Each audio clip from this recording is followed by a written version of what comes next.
뉴트럴 MBC였어요. 얘들아 네? 잘 자고 좋은 꿈 꾸거라. 네. 우리 나는 얼굴도 안 보이네요. 10대는 이불 잘 덮고 자. 아빠 근데 있잖아. 날파리 잡았어. 어디? 아 그점 어떤 점? 맛있긴 날파리 잡았어. 어디? 계속 돌아다니는 거 있잖아. 맨날 돌아다니는 거 한 마리 있었잖아.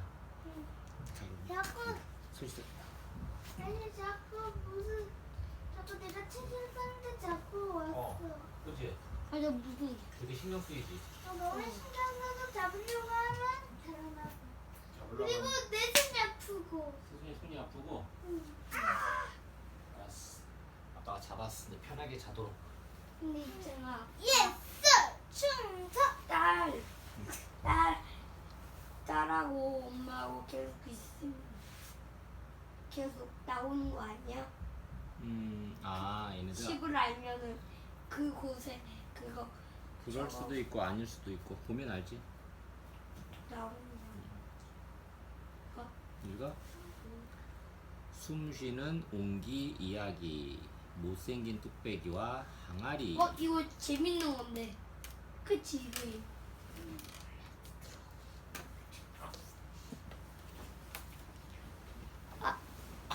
좋은다. 옛날 어느 마을에 아버지와 두 딸이 살았더란다. 어머니가 안 계시어 딸들이 집안 살림을 돌보아야 했지. 그런데 욕심 많고 게으른 큰딸은 손끝도 까딱하지 않는 거야. 착하고 부지런한 작은 딸이 집안 살림을 도맡아 했지. 날마다 밥하고 빨래하고 청소하고 봄이면 장 담그고 가을이면 김장을 했어. 큰딸은 날마다 산으로 들로 놀러 다니고 방에 들어누워 빈둥거리기만 했지. 그게 일인가? 어? 그게 일인가? 어? 그게 일인가 봐. 그게 일인가? 첫째 딸은 그게 일인가 저런. 봐. 늙는 게 일어나니. 딸 이거. 하루는 해가 뉘엿뉘엿 넘어가는데 문 밖에서 누가 부르는 거야. 아버지는 큰딸더러 나가보라고 했지. 큰딸이 그렇지. 나가보니 허름한 옷차림의 나그네가 밥을 한 술을 달라고 하네. 웬 거지? 아니 웬 거지가 와서 귀찮게 하는 거야. 어서 가요. 큰딸은 버럭 성을 내며 문을 닫았어. 아빠 근데 조금 있잖아. 뒤. 그 좀 높은 사람한테 옷을 저렇게 안 입고 나중에 다시 오잖아. 그때 그 옷을 입었을 때는 좀 후회했을 것 같아. 그렇지, 후회하겠지 당연히. 내가 왜 거지라고 했지? 그렇지. 이런 음. 돈 많은 사람, 높은 사람. 이거 조금 뒤 다시 문 밖에서 부르는 소리가 났어. 아버지는 이번엔 작은 딸더러 나가보라고 했지. 작은 딸이 나가보니까 아까운 나그네거든. 작은 딸은 나그네를 모시고 들어와서 정성껏 밥을 하고 된장찌개를 끓여 상을 차렸단다. 반찬은 없지만 많이 잡수세요. 나그네는 작은 딸이 차려준 음식을 개눈 감추듯이 먹고는 길을 떠났지. 사흘 뒤 한 정승이 귀한 선물을 가지고 찾아왔어. 정승이 인사를 하는데 가만히 보니까 지난번에 온 나그네야. 그 나그네야. 아버지와 두 딸은 깜짝 놀랐지. 그러니까 정승이 백성들의 생활을 살피러 다니다가 배가 고파서 잠시 들렀던 거야. 신분을 숨기느라 허름한 옷차림을 한 거지. 이댁 따님이 차려준 음식이 어찌나 맛있고 정성스럽던지 제가 따님을 며느리로 삼고 싶어서 왔습니다. 그러자 큰딸이 냉큼 앞으로 나서며 지난번에 음식을 만든 건 자기라고 하네. 지체 높은 정승댁 며느리가 될 욕심에 거짓말을 하는 거지. 내게 음식을 차려준 건 저 아이 같은데. 정승이 작은 딸을 가리키자 큰 딸은 한사코 우기는 거야. 상을 차려준 건 동생이지만 음식을 만든 건 바로 저입니다. 정승은 고개를 갸웃거리며 말했어.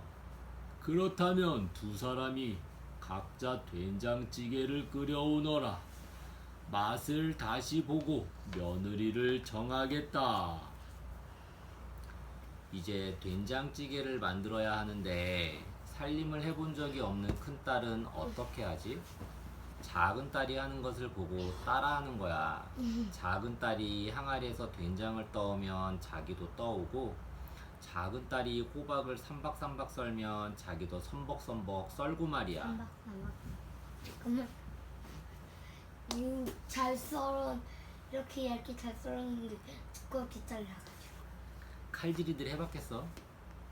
그지? 도마질이라도 해봤겠냐고. 이거 손 하나 까딱도 안 했는데 손도 거의 1도 까딱 안 했어? 그랬다가 처음에 나왔어. 이거 그런데 작은 딸이 뚝배기에 된장찌개를 보글보글 끓이자 큰 딸은 콧방귀를 끼며 따라하지 않는 거야. 흥, 못생기고 낡은 뚝배기에 끓일 줄 알고. 큰 딸은 잔치 때나 꺼내 쓰는 번쩍번쩍 빛나는 은그릇에 된장찌개를 끓였어. 정승은 먼저 큰 딸이 만든 된장찌개를 보고는 설레설레 고개를 저었어. 찌개가 식어서 맛이 없구나.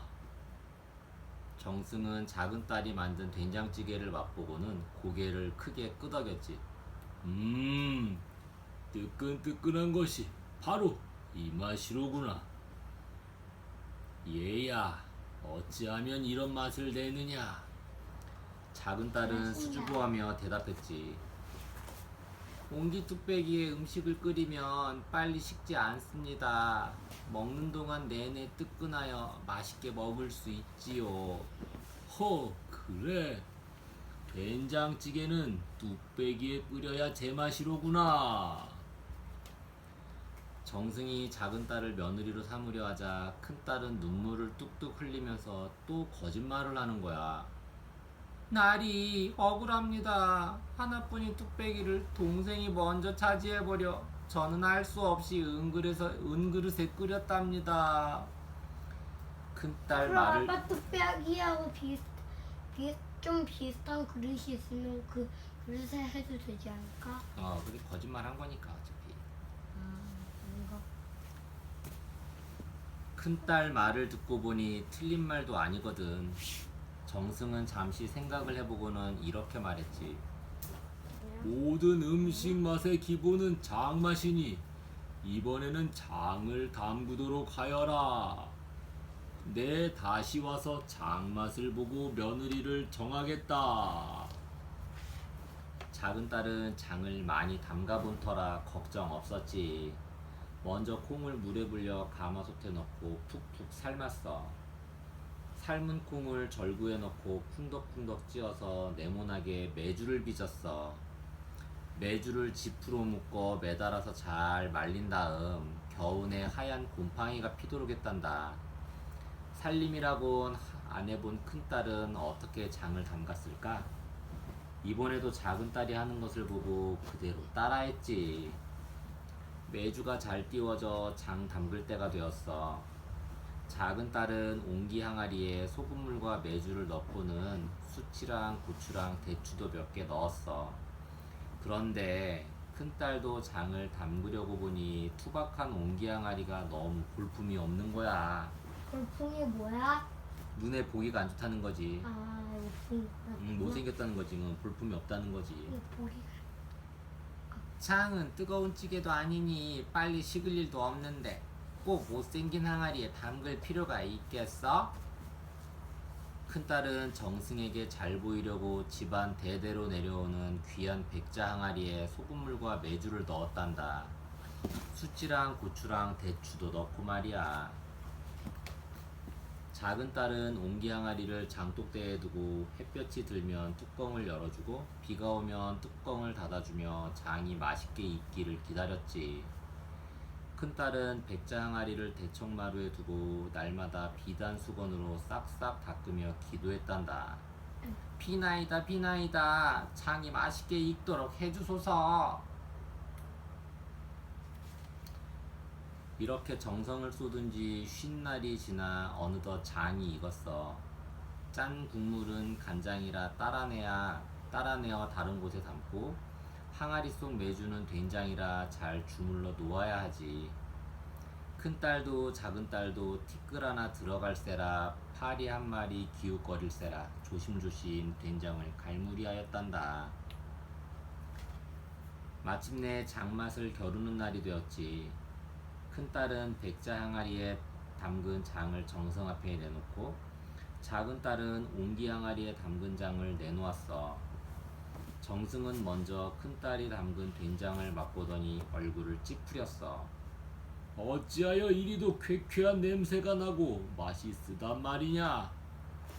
그런데 작은딸이 담근 된장을 맛보고는 무릎을 탁 쳤어. 오, 냄새도 향기롭고 맛도 정말 구수하구나. 어찌하여 이런 맛을 냈느냐? 작은딸은 부끄러워하며 대답했지. 장은 숨쉬는 온기에 담가야 잘 사가서 제맛이 난답니다. 이렇게 해서 착하고 솜씨 좋은 작은딸은 정승댁 며느리가 되었어. 정승댁에는 하인이 많았지만 장 담그는 일만큼은 작은딸이 직접 했단다. 볕 좋은 장독대에 옹기 항아리를 옹기종기 줄 지어놓고 날마다 깨끗하게 닦아 항아리가 숨을 잘 쉬게 했어. 또 항아리에 하얀 버선분을 거꾸로 붙이고 금줄도 쳐서 장맛을 망치는 잡신이 얼씬 못하게 했지. 그래서 정승댁에서는 언제나 맛있는 장을 먹을 수 있었대. 정보마당. 장독대에 옹기 항아리들이 옹기종기 모여있는 모습은 무척 정겨워 보입니다. 옹기 항아리는 색도 거무죽죽하고 모양도 볼록한 게 눈에 띄게 예쁘지는 않지만 쓰임새가 참 많답니다. 옹기는 숨을 쉬는 그릇이에요. 옹기가 어떻게 숨을 쉬냐고요? 눈에 보이지는 않지만 옹기에는 아주 작은 구멍들이 무수히 나 있어요. 그 구멍으로 공기가 잘 통해서 장이나 김치 같은 음식을 넣어 보관하면 몸에 이로운 미생물이 많이 생겨나지요. 그래서 옹기에 넣어둔 음식이 맛도 좋고 몸에도 좋은 거랍니다. 못생긴 뚝배기와 항아리에서는 정승댁 며느리 뽑기 대결을 통해 옹기의 좋은 점을 보여주고자 했습니다. 특히 옹기 항아리 덕분에 맛있는 장을 담글 수 있다는 것을 강조했지요. 맛있는 음식 맛의 비결은 장맛이고 장맛의 비결은 바로 숨쉬는 옹기랍니다. 1. 흙 준비하기. 옹기를 만들 때 쓰는 흙을 옹기토라고 해요. 옹기토는 황토색을 띤 찰흙인데 우리나라 곳곳에서 흔히 볼 수 있어요. 2. 흙 고르기. 옹기토에서 나뭇가지나 굵은 모래알갱이를 골라내요. 자잘한 모래는 그냥 두어야 큰 항아리를 만들 때 힘을 받아 항아리가 주저앉지 않아요. 3. 흙가래 만들기. 옹기토를 주물러 마치 떡가래처럼 흙가래를 만들어요. 항아리를 만들 때 흙가래는 아이 팔뚝만한 굵기로 만들지요. 4. 항아리 만들기. 흙가래를 층층이 쌓아요. 그런 다음 흙가래를 두들기고 물레를 돌려가며 매끈하게 다듬어서 항아리 모양을 만들어요. 5. 유약 입히기. 항아리가 적당히 마르면 유약을 입혀요. 옹기에 입히는 유약을 잿물이라고 하는데 나무나 풀을 태운 재와 약토라는 흙을 물과 섞어서 만들어요. 6. 무늬 그리기. 유약을 입힌 항아리에 손가락으로 쓱쓱 그림을 그려요. 손가락이 지나간 자리에는 유약이 벗겨져서 멋스러운 무늬가 생겨나지요. 7. 굽기. 항아리를 가마에 넣고 구워요. 크고 기다란 방처럼 생긴 옹기가마에 한꺼번에 많은 옹기를 넣고 구워내지요. 8. 옹기 항아리 완성. 뚝배기와 솥. 뜨거운 불에 잘 견디는 흙으로 만든 뚝배기와 솥이에요. 직접 불이 닿아도 그릇이 깨지지 않고 한번 데워지면 빨리 식지 않아요. 뚝배기는 찌개를 끓일 때, 솥은 밥이나 국을 끓일 때 썼어요. 독. 장을 담그거나 물이나 소금, 곡식 따위를 넣어두는 그릇이에요. 독은 지방에 따라 모양이 조금씩 다르게 생겼어요. 양념단지. 작은 항아리를 여러 개 붙여놓은 모양이에요. 소금이나 고춧가루, 깨 같은 양념을 담아놓고 음식을 만들 때 꺼내 쓰는 편리한 그릇이에요. 초병. 식초를 만들 때 쓰던 병이에요. 막걸리를 초병에 넣고 따뜻한 곳에 두면 시큼한 식초가 되죠. 젖독. 새우젓, 멸치젓 같은 젓갈을 담는 항아리예요. 다른 항아리처럼 배가 나오지 않고 입이 넓게 생겼어요. 시루. 떡을 찌는 그릇이에요. 칡 덩굴이나 짚을 바닥에 깔고 곡식가루를 넣으면 바닥에 뚫린 구멍으로 뜨거운 김이 올라와 떡이 쪄지는 것이죠. 장군. 물이나 술, 거름을 담아 나르는 데 쓰여요. 작은 것은 주로 술장군으로, 큰 것은 밭에 거름을 나르는 거름장군으로 쓰였지요. 연적. 먹을 갈 때 물을 담는 연적도 옹기로 만들었어요. 떡살.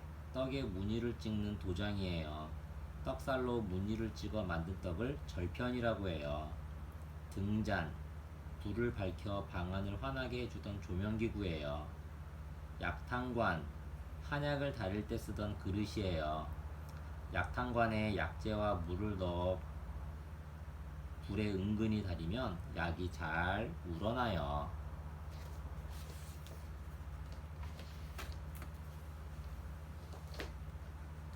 사람의 일생과 의례 옷. 우리 증조 할머니.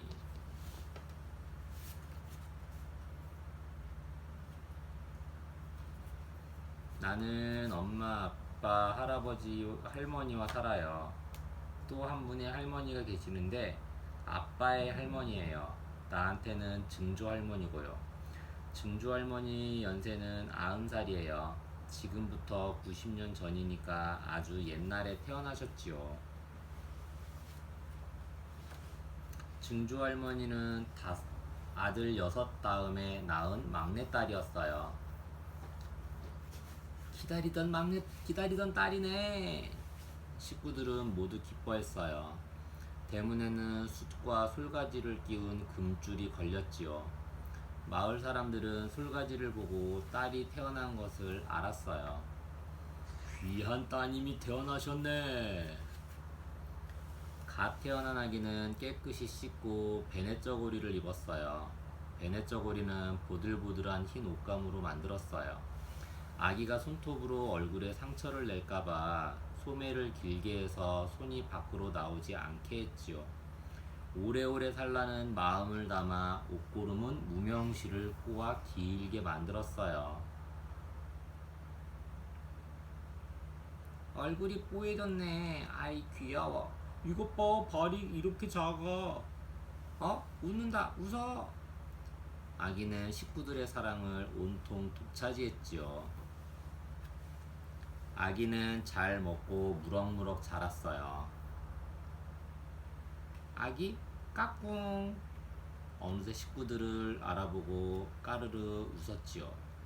그런데 식구가 아닌 다른 사람을 보면 입술을 삐죽이며 앙 울음을 터뜨리곤 했어요. 유난히도 낯을 많이 가리는 아기였지요. 증조 할머니는 태어나서 첫 번째 생일인 첫돌을 맞았어요. 다홍 치마에 색동저고리를 입고 빨간 꽃술이 달린 타레버선을 신고 머리에는 예쁜 수놓인 굴레를 썼지요. 우리 아기 돌잡이 하자. 돌상에는 쌀과 실, 종이, 자와 바늘이 놓였어요. 아기는 쌀을 한 움큼 잡더니 주르르 뿌렸어요. 우리 아기 나중에 부자 되겠네. 젖돌을 무사히 넘겼으니 탈 없이 잘 자랄 거야. 증주 할머니는 10살 아이로 자랐어요. 아버지한테는 글을 배우고 어머니한테는 예절과 수놓기를 배웠어요. 그런데 정말 좋아하는 건 그림 그리기였어요. 꽃밭에 맨드라미도 그리고 우물가에 봉숭아 꽃도 그리고 틈만 나면 그림을 그렸지요. 증주 할머니는 달처럼 고운 처녀로 자랐어요. 15번째 생일을 맞은 날 계례를 치르게 되었지요. 계례.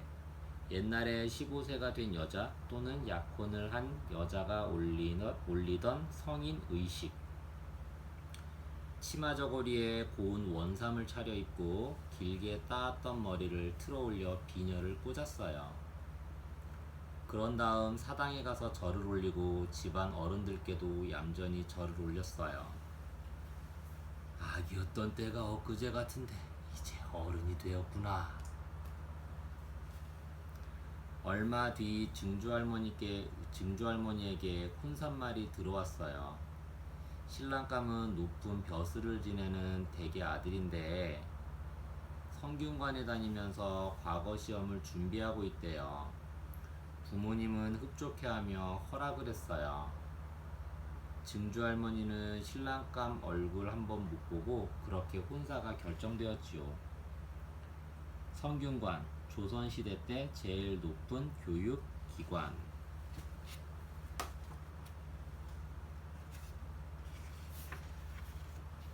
드디어 혼례 날이에요. 신부는 노랑저고리에 다홍치마를 입고 금박 무늬 원삼을 입었지요.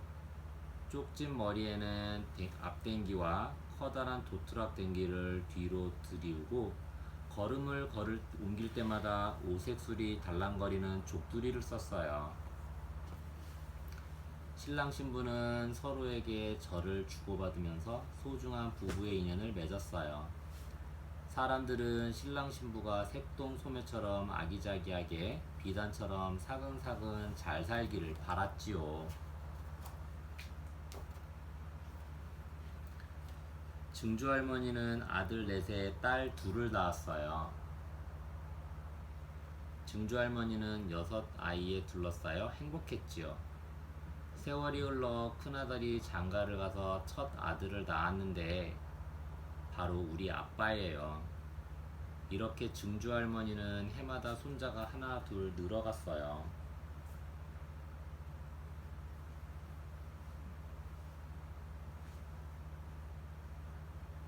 증주 할머니는 손자들에게 책도 읽어주시고 그림도 그려주시는 멋진 할머니였지요.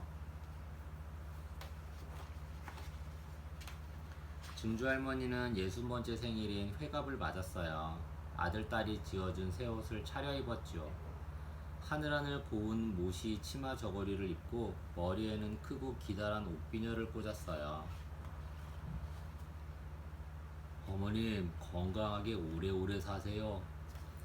아들, 며느리 8, 딸, 사위 4이 차례차례 절을 올렸어요. 할머니 건강하게 오래오래 사세요.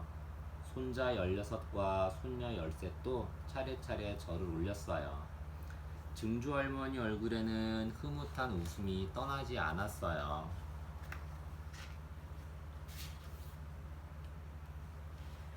증주 할머니는 83살이 되었어요. 연세에 비해 건강하시어 밥도 잘 드시고 귀도 잘 들리셨어요. 오래 사니까 손자가 장가들어 증손녀를 보는구나. 증주 할머니 손자가 낳은 딸이 바로 나예요. 증주 할머니 생신이 들어있는 8월 어느 날 할머니, 고모 할머니, 엄마, 고모가 둘러앉아 삼배로 저고리, 치마, 당의, 버선을 지었어요. 하나같이 큼직큼직하고 예쁜 옷 같지는 않았어요. 돌아가시면 입을 옷, 수의를 짓는 것이지요. 건강할 때 자손들이 수의를 지어놓으면 돌아가셔서 좋은 곳으로 편히 가신대요.